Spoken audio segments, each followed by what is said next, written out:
Fala, Adriano. Aí, Carlão, Tudo tudo bem? bem? Tudo ótimo. E Consegue me ouvir você? bem? Sim, sim. E aí, tudo bem? Tudo, cara. Como é que estão as coisas aí no Brasil? Cara, a gente falou um pouquinho ali sobre a situação atual e vamos ver se a gente consegue bater um papo sobre o futuro, né? Eu sei que, na verdade, como você sempre trabalhou com tendência, mesmo antes da crise, eu imagino que Aham. agora o trabalho deve ser muito focado nisso, né? Como que vai ser depois da pandemia, né? Claro, eu queria bater um papo contigo sobre como que está a Austrália nesse momento, né? Como que são as restrições aí, se já está saindo, se não está, como estão os números e tal. Mas, principalmente, eu queria aproveitar o seu trabalho aí, o que você sempre fez aí, para absorver um pouco de conhecimento para a gente.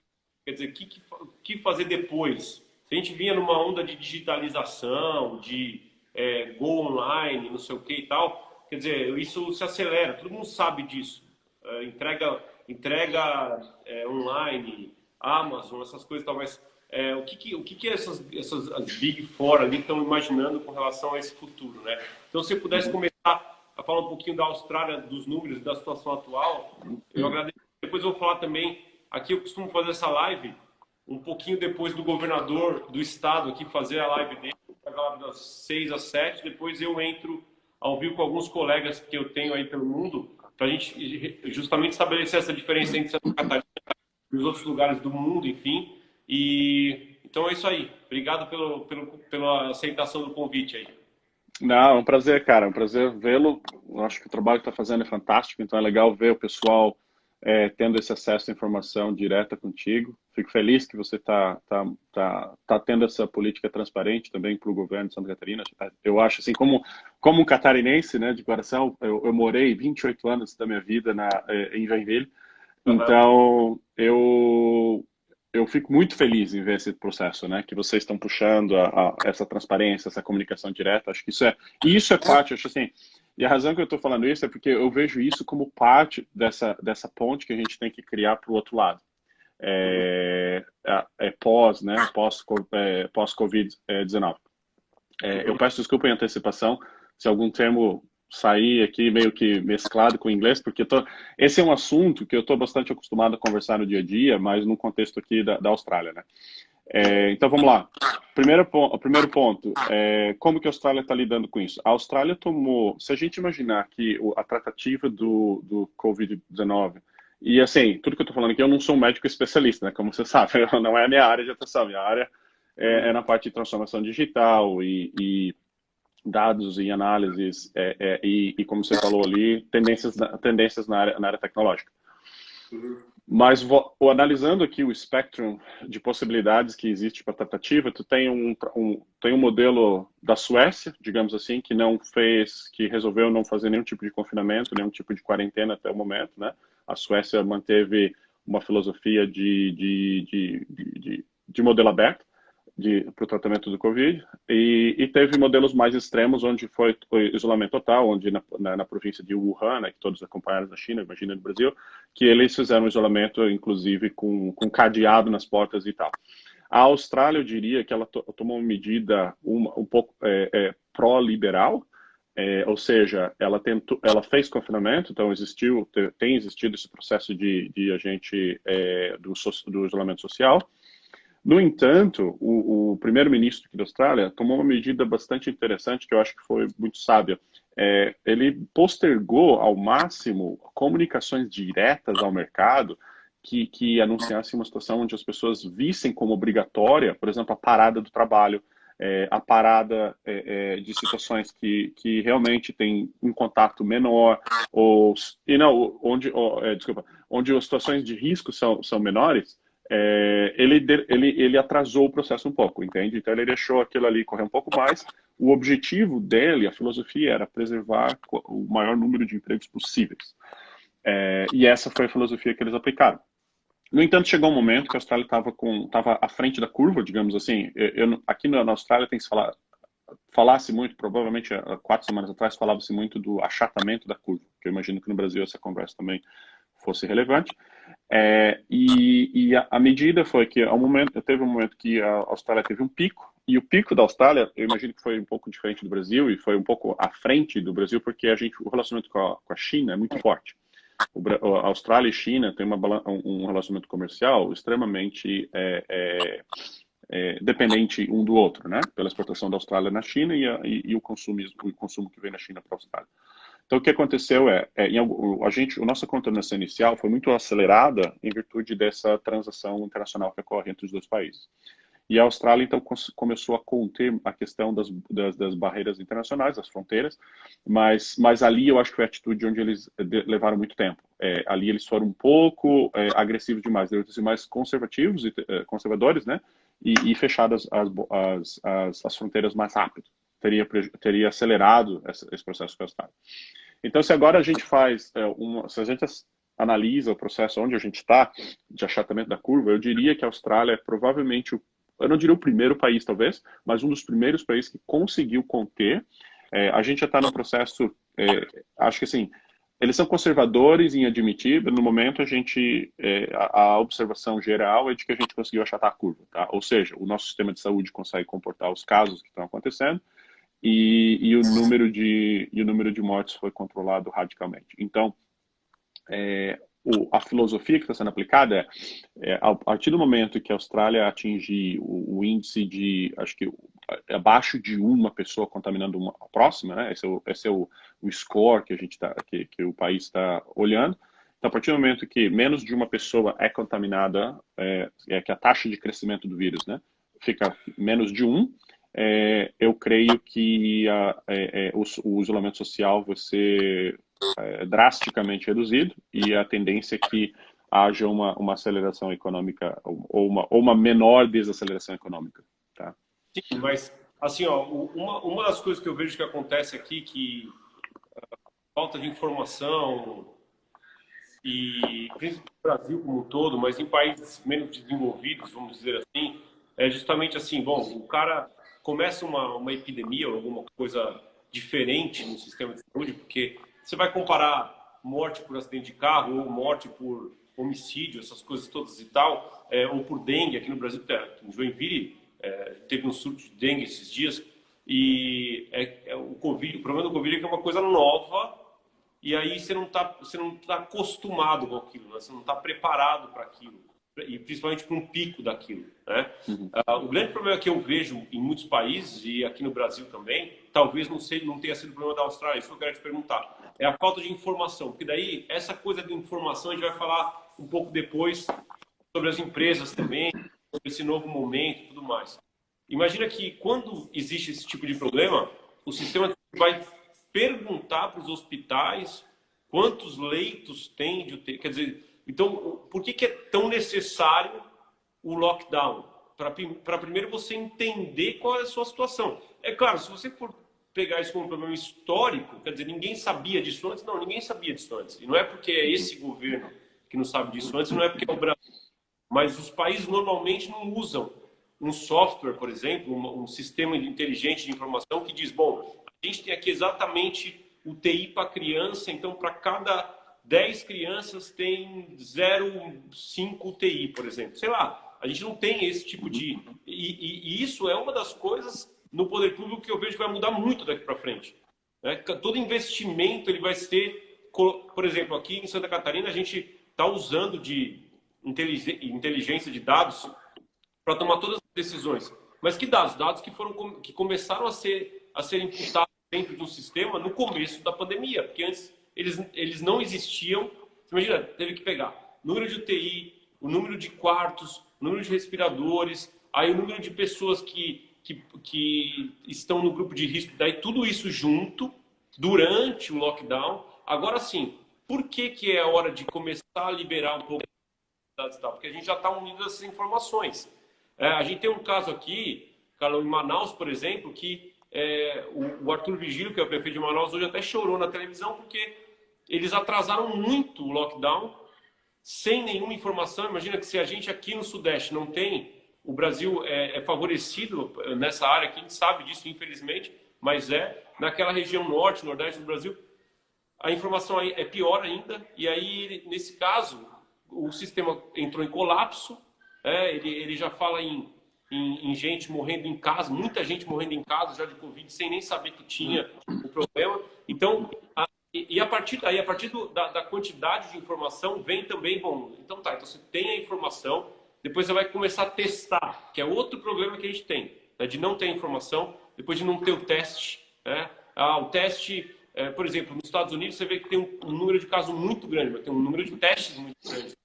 No Brasil, você fica com um número de casos mais ou menos, com um número de mortes, assim, dentro de uma curva X, mas a gente acredita hoje, por exemplo, o governador falou na live dele, que a gente estima de 8 a 15 vezes maior o número de casos, né? Porque você não testa todo mundo. Então, eu imagino, e aí vem a pergunta, né? Na Austrália, muito provavelmente, esse sistema de informação ele já é melhor. Quando começa uma pandemia, os caras já conseguem falar, não, peraí, vamos a velha máxima de você ter a informação para poder tomar decisão, né? Mas, Rodrigo, sim, é um ponto extremamente inteligente que tu tocou. A questão é que, é fato, né? Mas eu tenho uma opinião um pouquinho diferente. Eu acho que o modelo internacional de gestão de pandemia é totalmente atrasado, tá? As pessoas comentam, né? Eu vejo essa manhã quando eu estava dirigindo, eu acabei vindo para o escritório de manhã porque eu tenho uma prova de que a gente está trabalhando já nesse modelo de abertura, né? Eu tenho uma reunião com o cliente e vai ser aqui e a gente vai se encontrar pessoalmente, tá? Mas o que eu estava falando antes em relação a essa questão do modelo de gestão de pandemia, esse é um problema global. E a minha opinião sobre esse assunto, justamente o que tu tocou, inteligência de dados e o fluxo de informação. O fluxo de informação ele é muito lento. Não existe um modelo definido, tá? Eu tenho a minha opinião sobre a WHO, né, a Organização Mundial da Saúde. Eu não, digamos assim, certos comentários foram feitos pelo Trump, são sensacionalistas, mas de certa forma é real, certo? Porque o atraso do fluxo de informação, e não dá só para culpar eles, mas assim, a falta de eficácia do que eles, da forma que a informação foi gerenciada ao longo dos anos é o problema, na minha opinião. E essa questão da pandemia, existe essa coisa, eu não sei se vocês escutaram no Brasil, mas tem muita gente que fala, é um Black Swan, né? Que é um cisne negro, né? Um evento único na vida de uma pessoa, um evento único numa geração.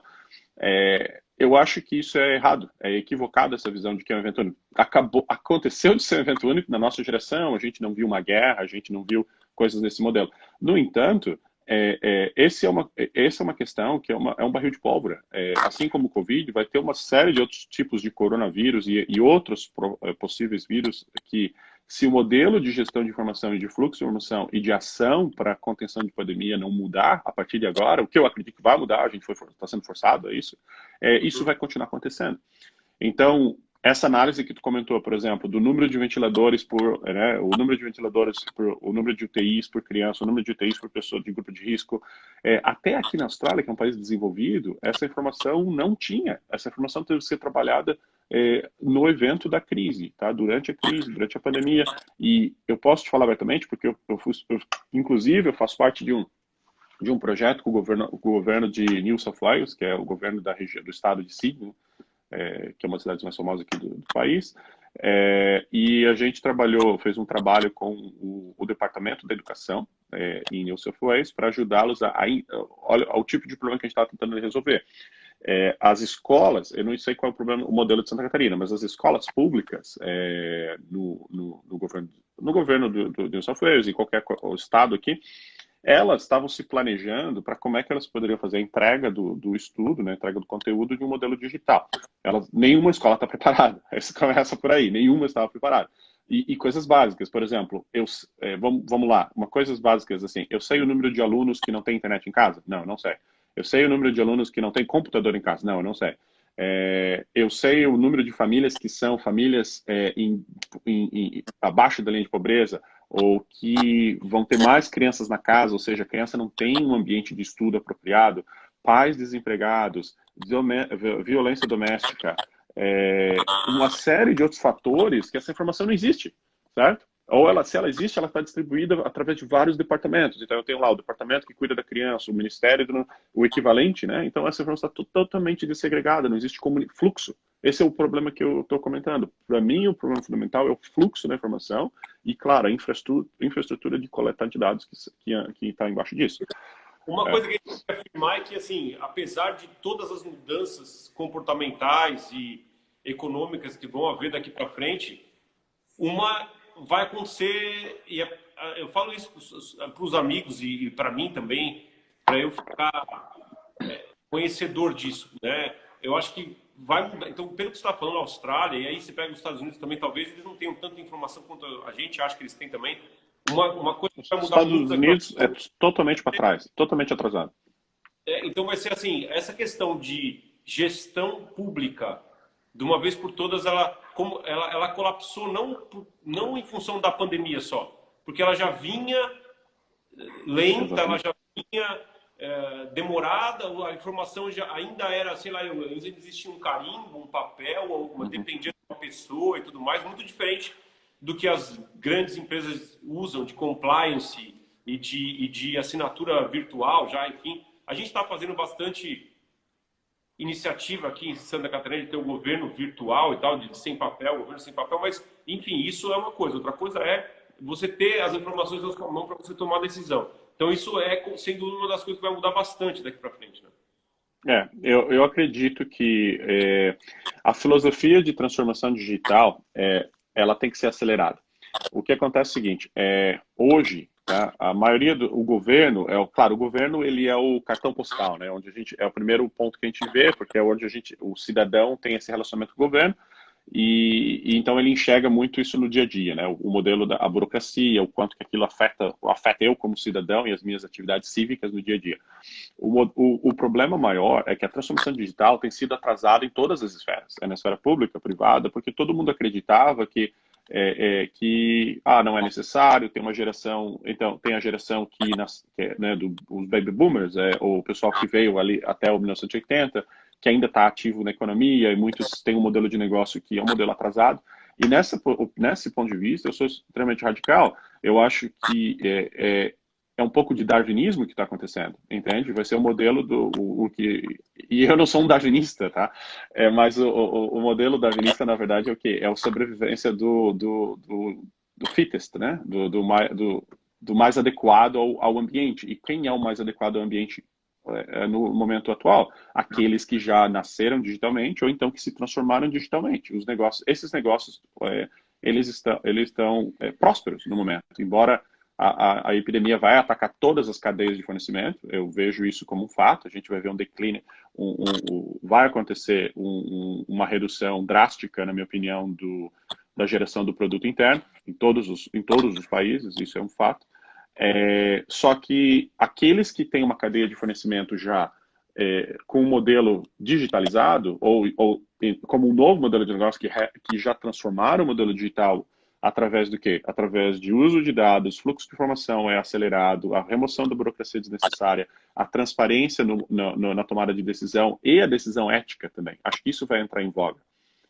Porque se você olhar, existe uma demanda muito grande por decisão rápida, né? A gente quer tomar decisão rápida, mas o que me garante que as decisões que estão sendo tomadas são éticas e são baseadas em informações legítimas? Porque uma coisa é você colocar um dashboard, né? Uma informação na frente de um executivo ou de um gestor público, mas se eu não tenho qualidade naquela informação, eu não tenho também o que a gente chama da lineage, né?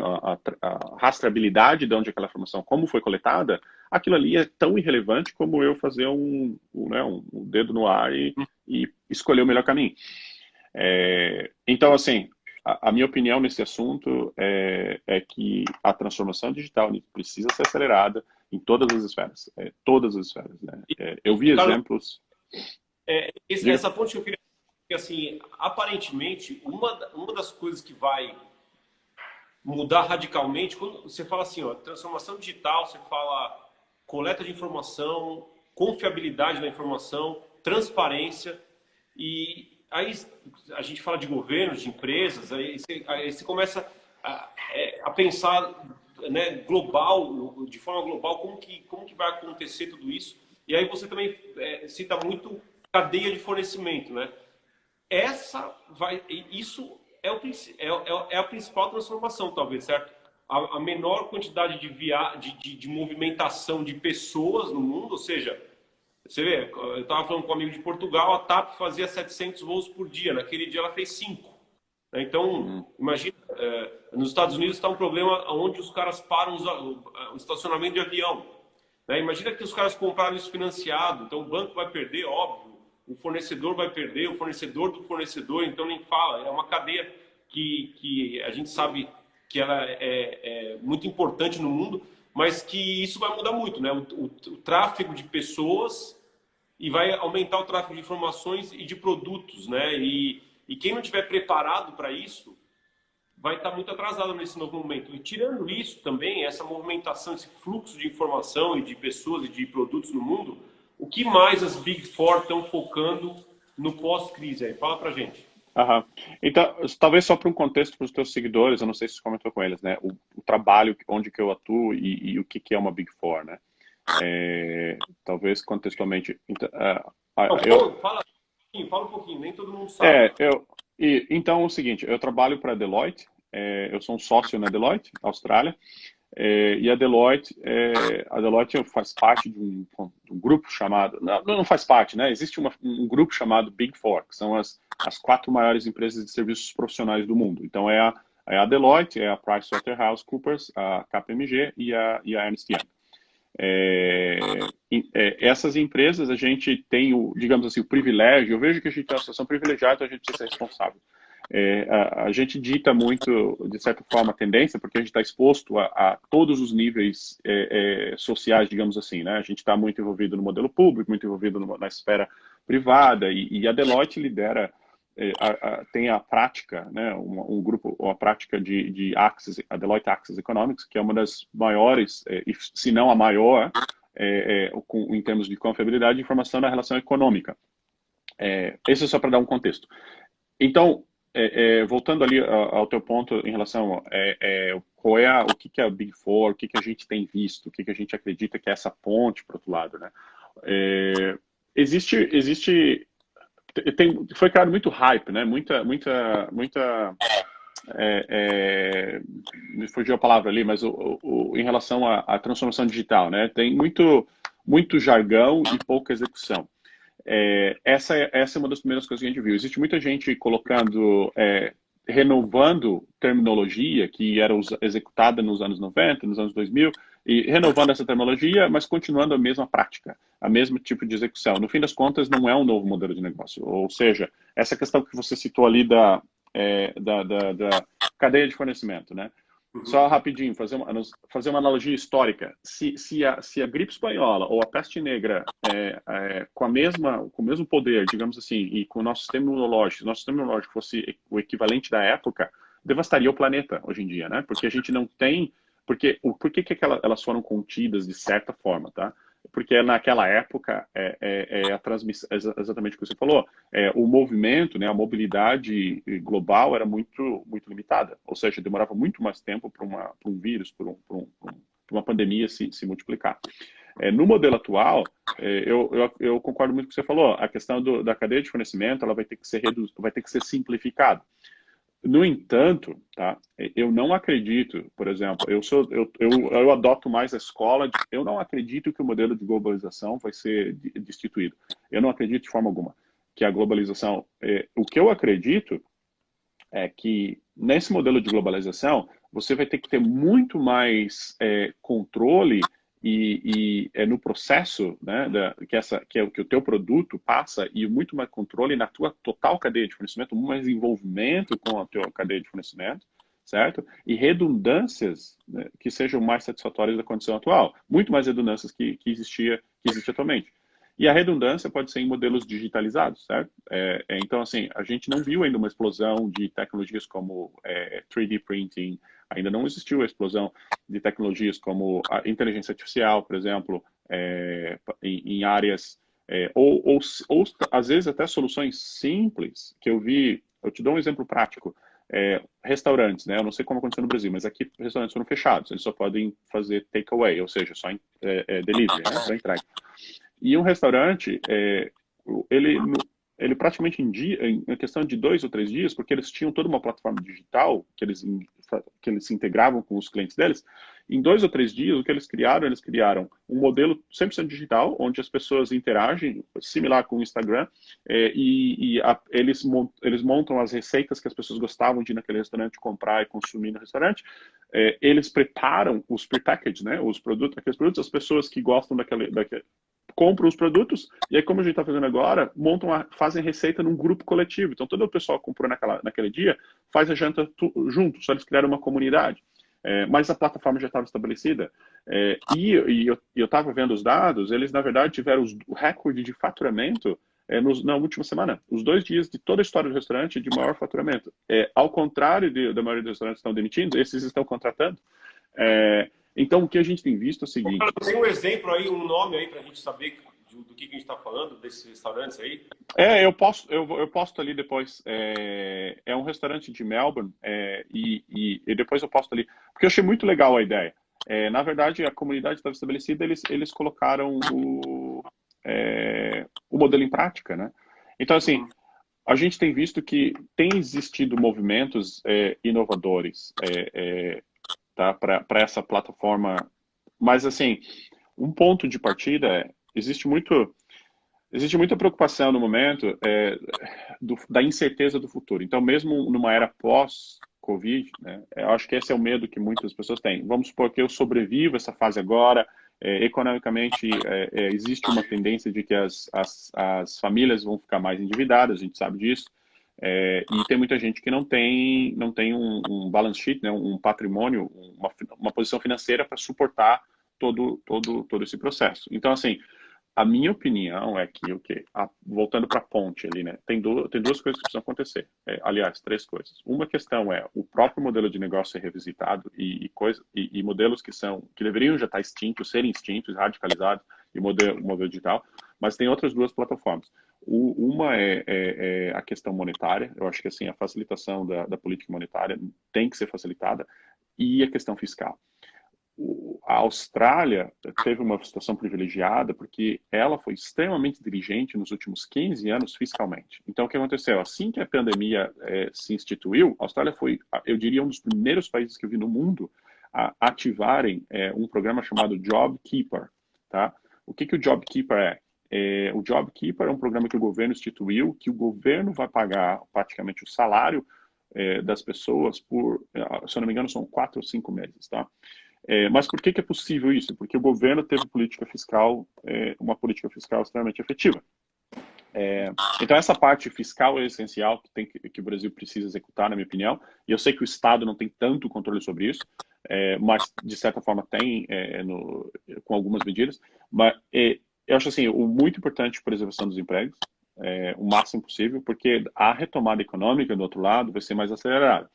Se os negócios, porque basicamente a minha visão é o seguinte: se a gente chegar lá do outro lado, tá? Nós contivemos o vírus, mas a gente está vamos falar aí, agosto, setembro, as coisas estão sob controle.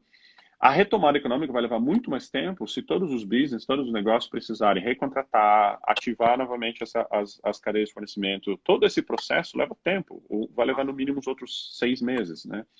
Então, a intervenção do governo é essencial nesse momento para manter o máximo possível de número de empregos e, na minha opinião, começar a olhar de forma mais verticalizada nas áreas que podem ser abertas, reduzir a restrição no número de áreas que podem ser mais contidos e, obviamente, trabalhar com o grupo de risco de uma forma mais preservada, entendeu? Aqueles grupos de risco continuam isolando por preservação de vidas, de fato. Mas eu acho que essa é uma questão essencial, Derian, essas 3 medidas, né? A renovação do modelo de negócio, a política fiscal e a política monetária. Acho que essas são... Agora, Carlão, uma coisa que eu fico curioso também, porque a gente vê muita iniciativa aqui no estado, por exemplo, compre local. E é claro, o que eu queria passar para todo mundo que eu interajo todos os dias é que tudo que acontece aqui de alguma maneira, o mundo já vinha assim, todas as tendências já eram mais rápidas. Se tem uma tendência de um restaurante novo, como você está falando aí na Austrália, ou se tem uma tendência de moda nova em tal lugar e tal, tudo, apesar da preservação dos locais e dos costumes, todas as tendências eram já muito rápidas para acontecerem. Então, uma pandemia, como você mesmo falou, é também muito rápido e as políticas e os problemas também são quase os mesmos. Então, numa situação de guerra dessa, numa situação delicada dessa, todo governo tem as pessoas têm os mesmos questionamentos: para ou não para? Volta ao trabalho ou não volta? Isolamento vertical ou horizontal? O governo vai fazer o quê? Essa pergunta é provavelmente a pergunta mais frequente no mundo todo hoje. O que o governo vai fazer? O que o governo vai fazer? Aí parte da população começa a se revoltar com aquele governante. Pô, o cara não faz nada. O prefeito, o governador, o presidente.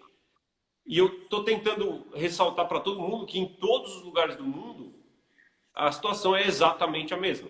E aí a gente vem um pouco para o localismo ali. O cara fala assim, ó, não compre de Santa Catarina. Por exemplo, a Fiesc lançou uma propaganda aqui agora do compre de Santa Catarina, valorizando o produto local. Tudo bem, isso faz parte do ser humano, né? O ser humano, quando aperta, ele fala, olha, não, eu vou comprar aqui localmente para ajudar os meus parceiros e tudo mais. Só que se todo mundo pensar da mesma maneira, como, por exemplo, tem aqui a história dos japoneses agora que estão levando as empresas japonesas de volta para o Japão, né? Estão investindo na repatriação de indústrias que estavam na China, por exemplo, para ir para o Japão. Se acontece isso no mundo todo, e eu não acredito que vai acontecer, eu sou da mesma ideia que a sua. Eu acredito que, lógico, é um primeiro sentimento numa época de necessidade natural do ser humano, mas que prejudicaria, inclusive, todo mundo se isso acontecesse. Porque a gente só chegou na situação que a gente está hoje porque na história da humanidade aconteceram todas as movimentações dos povos e a gente só tem o biotipo que a gente tem e as características que a gente tem por causa dessas movimentações, dessas misturas todas. Se você começa a separar isso, eu tenho certeza que a gente pode comprar localmente aqui um monte de coisa e a gente faz o que com tanto frango, carne suína e soja, por exemplo. Se os Estados Unidos também falam o seguinte, não, ó, soja, eu não vou comprar mais nada de vocês. Ou a China fala, olha, carne suína, desculpa, mas agora eu vou comprar aqui local. Quer dizer, essa necessidade natural de falar, olha, agora vamos valorizar os nossos vizinhos, ela não funciona. Eu não acredito nisso, que precisaria realmente ter uma guerra mundial mesmo, aí destruição em massa geral mesmo, não uma pandemia que o maior problema é justamente a falta de informação, é a falta de leitos, é o funilamento, veja, não é a mortalidade do negócio, é mais o sistema que a gente não estava preparado, uma novidade para o ser humano, né? E daqui para frente, eu penso que não vai mudar muita coisa nessa questão da globalização. Agora, o que está acontecendo na China?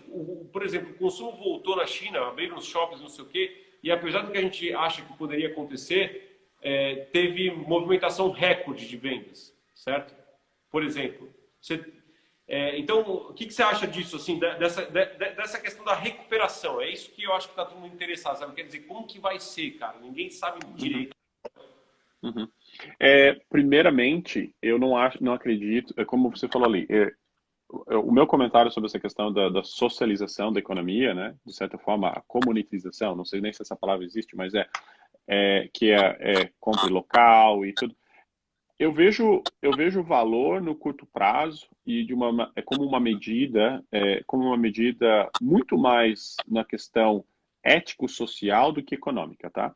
E por que eu falo ético-social? Porque é uma forma de demonstrar comunidade, é uma forma de demonstrar suporte para a minha comunidade, eu estou ativo na minha comunidade, eu faço a minha cívica na minha comunidade, eu respeito, eu fortaleço a minha comunidade onde fortalece a economia local. Então tem um valor agregado nisso. Agora, qualquer medida que se comece a olhar de forma, como se fala, né, isolacionista, são medidas que eu começo a criar, de certa forma, incentivos para somente para aquela comunidade, ou eu começo a isolar aquela comunidade economicamente e eu quero ser autossuficiente, não funciona. Eu acredito que esse é um modelo fadado para o fracasso. Novamente, se é uma visão econômica, uma visão política associada àquilo ali, é equivocada, e a única, e a opinião mais sincera possível aquilo ali é uma tendência venezuelana, tá? Eu vejo que a tendência é que se você começar a adotar esse tipo de prática, você vai se isolar da tecnologia, do avanço tecnológico. É a primeira coisa que vai acontecer, tá? Porque você vai continuar naquela bolha, achando que as minhas práticas são as melhores, achando que eu estou fornecendo a minha comunidade, a gente está sobrevivendo aqui, só que eu não inovo, eu não cresço, ou seja, voltando para o início da conversa, o modelo darwiniano, em algum momento você vai ser extinto. E é fato, ou por bem ou por mal, ou alguém vai tomar vantagem daquela comunidade, então aquilo ali não funciona, no longo prazo não funciona. Novamente, como um modelo ético, social, de crescimento de comunidade, é legal, mas assim, que seja prático nesse sentido. Pessoal, a gente está enfrentando uma crise, vamos injetar dinheiro na economia local, vamos fazer isso, mas isso é um modelo de curto prazo para a gente continuar o ciclo econômico. Mas a filosofia estratégica, ela tem que continuar. E como que eu exploro o modelo global de forma que eu sou um fornecedor nesse modelo global, eu sou um participante e eu também sou um consumidor nesse modelo. Ou seja, porque, no fim das contas, Deria, na minha opinião, tudo acaba se projetando no modelo de suprimento, né? Em inglês a gente fala demand supply, né? Que é a demanda e o fornecimento, né?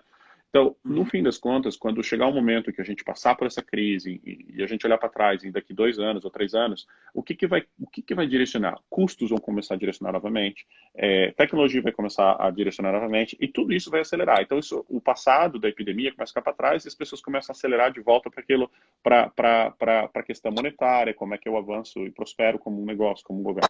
E não tem como prosperar só na esfera local. Você precisa estar exposto ao modelo global. Você precisa estar exposto às economias que estão à frente de você, por exemplo, ou se beneficiar de uma revolução industrial que ainda está para acontecer. A gente fala muito da indústria Industry 4.0, né? Que é a indústria 4.0. A indústria 4.0 ainda não aconteceu. Tá? A gente vê partes acontecendo, a gente vê modelos, por exemplo, o modelo da Amazon, um modelo que favorece, né, essa logística 4.0, mas assim, a grande maioria dos participantes na cadeia mundial não adotaram. Então, e por que eles...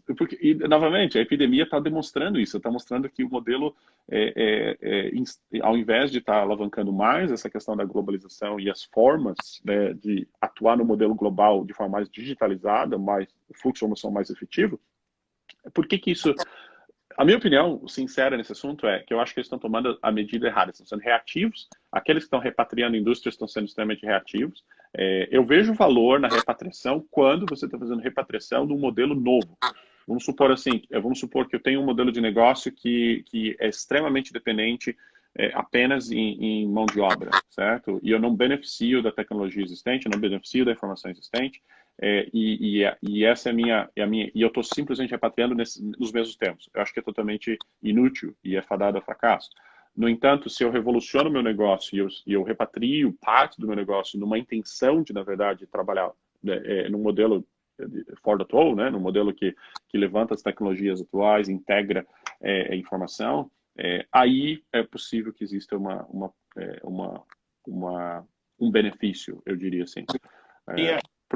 Um amigo meu aqui, o Coronel Neves, queria mandar um abraço para ele aí, ele comentou o seguinte, que o problema hoje é que a fábrica de tudo é na China, de quase tudo, eu diria, né? Eu tive na China há 2 anos atrás no Salão do Automóvel, quando eu achei que a Tesla nos Estados Unidos era uma novidade, vamos dizer assim, né? Para a gente aqui no Brasil, então nem fala, é uma coisa muito ainda futurística. Você vai no Salão do Automóvel da China, por exemplo, o cantinho ali é dos carros a gasolina, a combustão, certo? A feira em si já é uma feira de carro elétrico, não existe mais o carro a combustão lá, já é uma realidade muito... Então, enquanto esses movimentos vão acontecendo no mundo, e aí também tem no ramo mesmo que eu vim da minha família, que é moldagem de plástico por injeção, que é a fábrica da ferramenta, e depois a injeção de peças, a China, por exemplo, decidiu ser o melhor do mundo, já há 20 anos atrás. E aí ensinou todo mundo lá, através das universidades, dos cursos técnicos e tudo mais, a ser o melhor do mundo. Então, hoje eles são o melhor do mundo. E outro dia eu estava conversando com um outro amigo meu, que faz importação e exportação também. Ele falou o seguinte, eu falei, pô, mas você não acha que existem coisas, por exemplo, o vinho aqui, se mexesse no imposto e tal? Ele virou para mim e falou o seguinte, não, cara, porque ele importa bastante, né? Vários produtos. Mas ele falou assim, não, cara, sabe por quê? Porque existe a questão do que quem sabe fazer. E essa é a principal questão.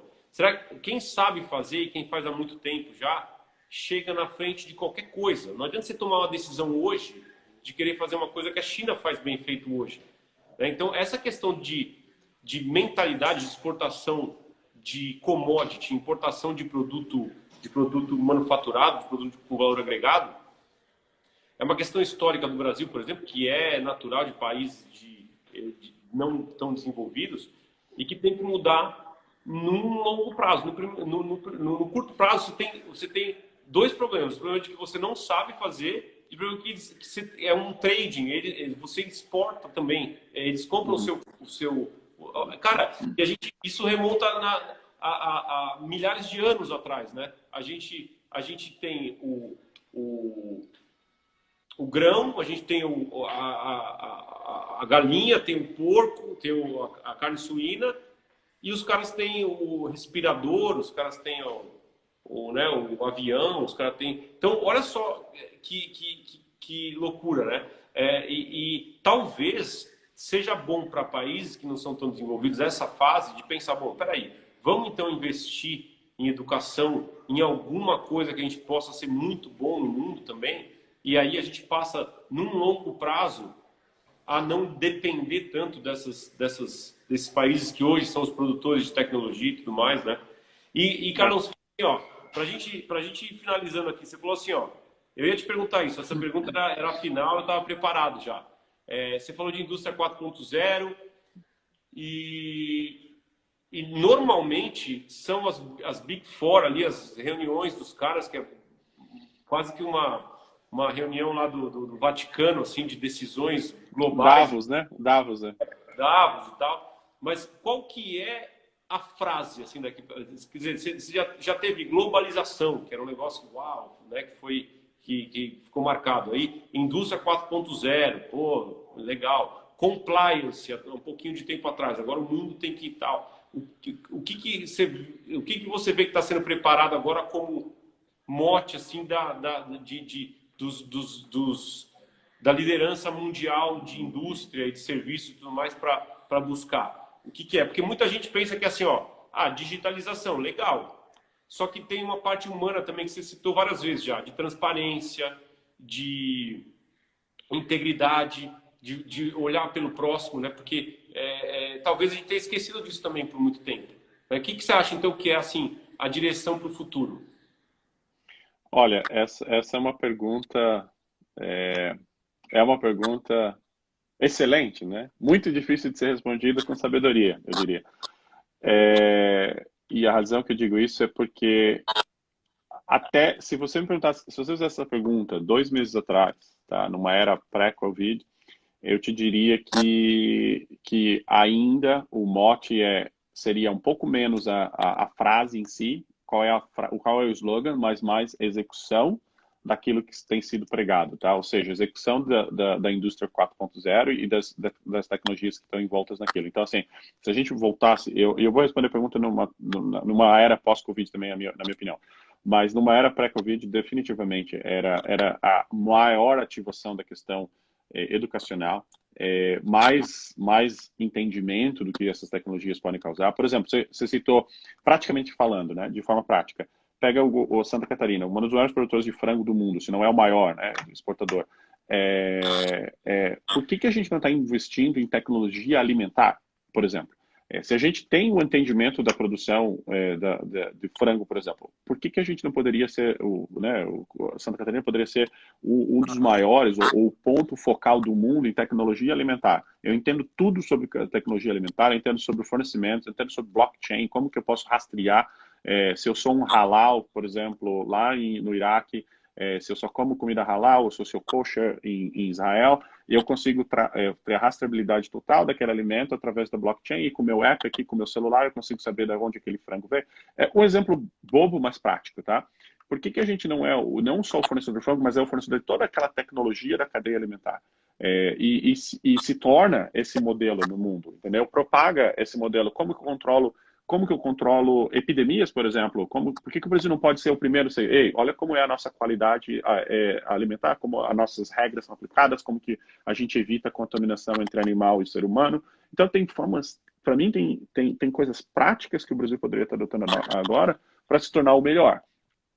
Eu concordo plenamente com o que você falou na relação ser o melhor, buscar áreas, nichos de mercado e ser o melhor naquilo ali, atacar não para ser o segundo, mas para ser o melhor. Eu quero ser o best of all, e buscar e investir nos pilares que são.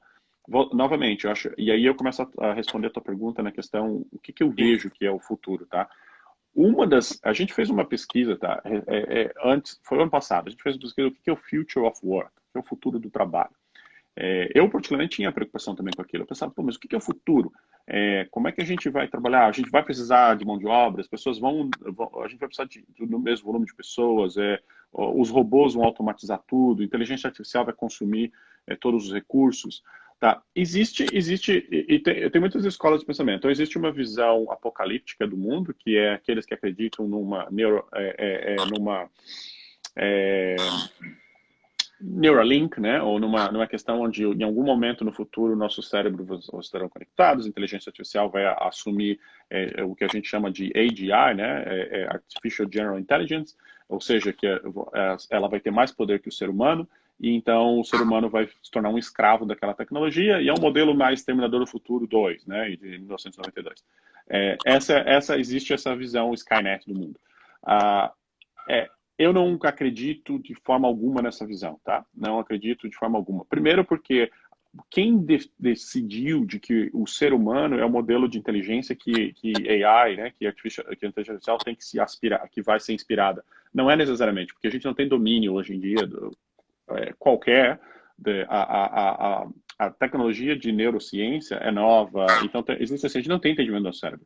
Tá? Isso, na minha opinião, a gente está anos-luz de ver. Tá? Essa parte eu não acredito de forma alguma. O que eu acredito que está ficando para trás é o seguinte: a gente não está explorando, a gente não está introduzindo inteligência artificial em processos, por exemplo, que poderiam ser, de certa forma, simplificados, e começar a retomada da qualificação desse tipo de trabalhador, o trabalhador que está em trabalho repetitivo, que é extremamente manual, trabalho manual e repetitivo. Esse trabalho, na minha opinião, a epidemia vai acelerar a eliminação desse tipo de trabalho, a necessidade desse tipo de trabalho. Então, o futuro pós-Covid, na minha opinião, vai forçar a aceleração desse tipo de remoção, tá? O que entra, então, no modelo? O que entra? Uma das questões de retreinamento que as pessoas, na minha opinião, deveriam estar extremamente focadas a questão uma das profissões, digamos assim, dos futuros, né, que eu vejo, e não diria nem profissão, na verdade, eu vou tomar um passo para trás aqui. O que eu acredito que é o futuro, na verdade, é foco em skills, ou seja, habilidades. É menos carreira, mais habilidades. Eu acredito na carreira portfólio, tá? Ou seja, o trabalhador que começou na indústria, você como um executivo industrial, né? Você sabe, ele muitas vezes o histórico, principalmente em cidades como Joinville, industrializadas e polos industriais, né? Tinha essa tendência. Eu começava como um ferramenteiro, eu terminava em 20 anos como um ferramenteiro. Eu acho, tá, sinceramente, que esse tipo de função a pressão vai começar a crescer mais e mais para a eliminação desse tipo de função. Por quê? Porque eu acho que o trabalho manual e repetitivo, ele tem a tecnologia em algum momento ela vai ficar mais barata, mais fácil de ser otimizada. Então, onde que entra? Aqui, voltando ao teu ponto do começo, o conhecimento é aquele que obtém. Por que as economias desenvolvidas elas sempre continuam um passo à frente? porque elas não deixam o conhecimento, elas não param de investir no conhecimento, ou seja, na habilidade. Então, eu desenvolvo novas habilidades que eu trabalhe com a máquina ao meu lado, entende? Que a máquina, eu não sou... Se a máquina está te dando ordem hoje, na minha opinião, para qualquer indivíduo, né, que se uma máquina está te dando ordem hoje, se você é movido por uma máquina, a máquina pode ser um computador, ou seja, você está para trás. Você tem que estar trabalhando numa parceria com a máquina, tá? Esse é o modelo que eu vejo que é o que potencializa o maior número de resultados. E para isso, novas habilidades precisam ser desenvolvidas. Então, qualificação é essencial, mas eu não acredito no modelo universitário mais, tá? Eu não acho que esse é necessariamente a carreira para todos. Esse é o ponto principal. Alguns sim, mas não para todos. As pessoas estão gerando dívida. O Brasil, por exemplo, eu lembro algum tempo atrás, não era dívida escolar e tal, é enorme. E para resultado muito ínfimo. Então, a qualificação em nichos é o que a indústria e o governo deveriam estar incentivando para que as pessoas se tornem best of all em alguns nichos e desenvolvam carreiras portfólio, tá? Carreiras portfólio significando que eu começo a entender como a informação funciona, mas eu não sou um processador de informação. Eu sou uma pessoa que eu entendo como consumir a informação e eu entendo como ativar o insight daquela informação e optimizar um processo, seja qual for o processo que eu estou fazendo. Mas eu estou sempre buscando aquele novo passo. Eu não estou trabalhando numa atividade repetitiva e ficando para trás. Então, trazendo, né, dirigindo aqui para a gente poder finalizar, eu não acredito, por exemplo, que você vai poder transferir skills, né, ou a qualificação pega lá, um motorista de caminhão, por exemplo, o cara dirigiu o caminhão por 20 anos, e aí você fala, amanhã você tem que aprender programação, o cara vai ser um programador, aprender Java e tecnologias digitais. Cara, é igual você pegar um recém-nascido de 6 meses e tentar falar para ele, você agora vai falar inglês.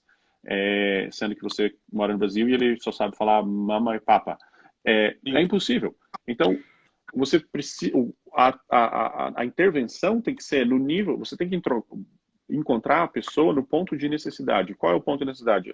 O ponto é, aquela pessoa foi por exemplo, se ele é um caminhoneiro, sei lá, aquela pessoa já está na cadeia de logística. Então, por que não tentar qualificar aquela pessoa em termos de informações digitais, ou quais são os modelos, ou qual é o tipo de possibilidades que eu tenho dentro daquela indústria, certo?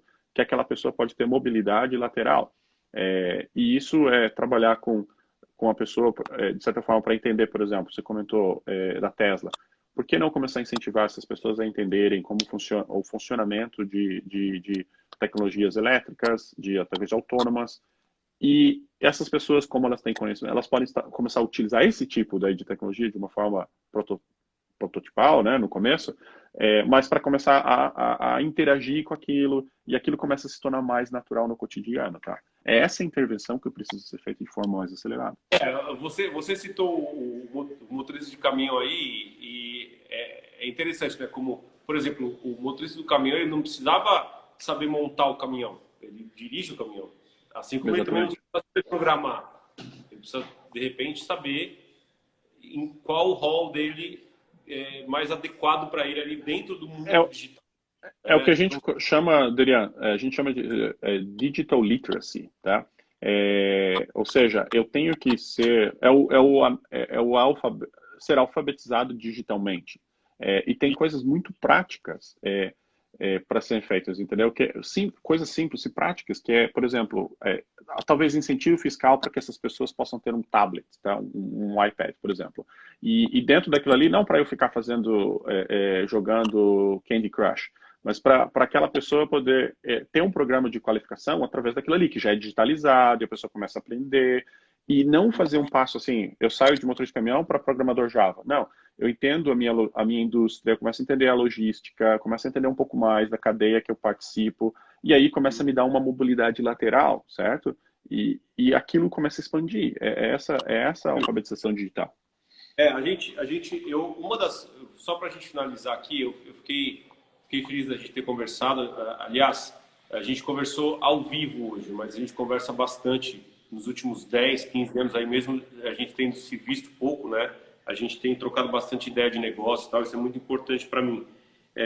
Uma coisa que você falou hoje que eu acho que é um momento adequado, e eu vou levar isso para mim também, para as pessoas que eu converso, eu vou procurar levar essa informação, que é a volta ao darwinismo mercadológico, né, de alguma forma, porque é uma época de filtro, é uma época de ficam os bons, né, é uma época de transformação, é uma época de adaptação, é uma época de você buscar o que você tem de melhor, não só como profissional, mas como ser humano também, que são essas pessoas que vão avançar, né? Então, quando estou procurando desenvolver um discurso na linha de que o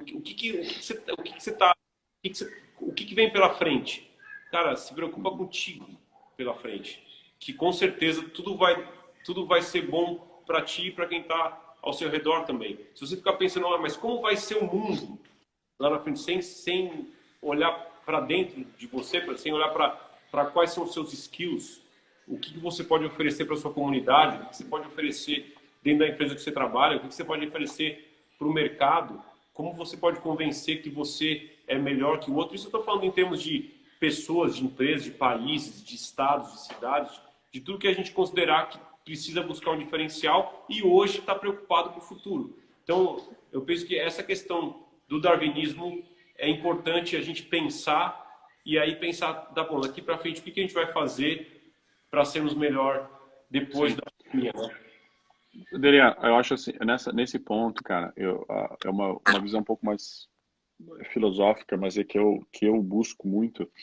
A gente, em geral, o ser humano, a gente tem essa tendência de querer primeiro prever o futuro, e é muito difícil prever o futuro. É muito difícil, principalmente quando está no meio de um período muito volátil. O momento atual é muito volátil, então e tudo vai depender de uma série de fatores, né? Quando que o isolamento vai acabar, quando que o vírus vai estar sob controle, tem uma série de fatores. Mas o ponto que eu enfatizo para quem eu converso é o seguinte: você nunca vai estar fora do mercado se o teu foco é gerenciamento de impacto, se você está focando sempre no impacto que você está causando. Se você está focado no quê? No processo apenas, ou se você está focado no que a gente chama de output, né? Que é assim, o que o meu processo gera, na minha opinião, funciona, mas só no curto prazo. Ao longo prazo, aquele que está sempre focado no impacto. Qual é o impacto? Impacto que pode ser extremamente subjetivo. O impacto é uma questão que a pessoa, é a percepção que você tem de mim, por exemplo. Qual é o impacto que o Carlos causou em Itanas? Entende? O impacto é uma percepção dos outros indivíduos ao teu redor. E se você está preocupado com essa questão, a minha opinião, o meu advice, a minha recomendação para todos é: daqui em diante, foque no impacto que você está causando, porque todos nós estamos o que a gente fala em inglês, cast a shadow, né? Então, ou seja, onde você anda tem uma sua sombra que você está projetando. Então, assim, o que você pode escolher em qualquer momento, qualquer intervenção, qual é a sombra que eu vou projetar? E muitas pessoas abandonam aquilo. Elas simplesmente, por exemplo, se eu tenho um trabalho num escritório, eu fico lá sentado 8 horas, eu não busco entender do modelo de negócio, eu não busco entender a comunidade, eu não busco criar networks. Aí, quando que eu busco? Quando eu estou desempregado. Aí eu começo a ligar para as pessoas, a gente está sempre um passo atrás. Por que não a gente não está gerenciando impacto, gerenciando a minha sombra, né, aquilo que eu estou ao meu redor, a todo momento? Se você gerencia aquilo, cara, essas pessoas serão bem-sucedidas ao longo da carreira delas. Não, acho que o Instagram autoriza só 1 hora de live, acho, já tá 36 segundos. É o seguinte, eu queria agradecer de coração mesmo o tempo aí que você dedicou a gente e também já marcar para assim, uma data próxima para a gente conversar sobre a Austrália, porque dizem que a Austrália é o Brasil que deu certo. Eu queria saber um pouco mais dos negócios que tem na Austrália, como a Austrália tem essa estabilidade social que tem. Enfim, vamos bater um papo depois sobre isso. Um beijo para a família toda aí, tá bom? Um abraço. Valeu. Valeu. Grande abraço, obrigadão. Abraço.